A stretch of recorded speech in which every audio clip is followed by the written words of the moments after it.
বাবা তুমি তো অন্ধ, দেখতে তো পাও না আমার বিয়ের ফুল ফুটে গেছে। আগে আমার না বিয়ে দিয়ে তুমি আগে দিদির বিয়ে দিচ্ছ। তোর দিদি বোবা, কথা বলতে পারে না, ওর বিয়েটা আগে হয়ে যাক মা। হয়ে যাক। ছোট মেয়ে, নমস্কার বেআই মশাই, আপনার মেয়ে কই? আমার ছেলে তো রেডি। নমস্কার বেআই মশাই, আসুন আসুন। বসকে ও বসেছেন। এই বড় মেয়ে, এই বাবা তুই আমার আগে বিয়ে করবি না? তুই এখানে বেহুশ হয়ে পড়ে থাক, ততক্ষণে আমি ওই ছেলেটাকে গিয়ে বিয়ে করে নেব। এসেছিস মা? এইটা আমার বড় মেয়ে, বেচারা কথা বলতে পারে না। খুব ভালো, কথা না বললেই সংসারে শান্তি থাকবে।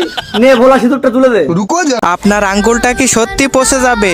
আমার এই পবিত্র কোরআনকে একটা লাইক, একটা কমেন্ট আর একটা শেয়ার করলে কমেন্টে বলেন আমি ব্যাগ দিয়ে আসবো ইনশাল্লাহ।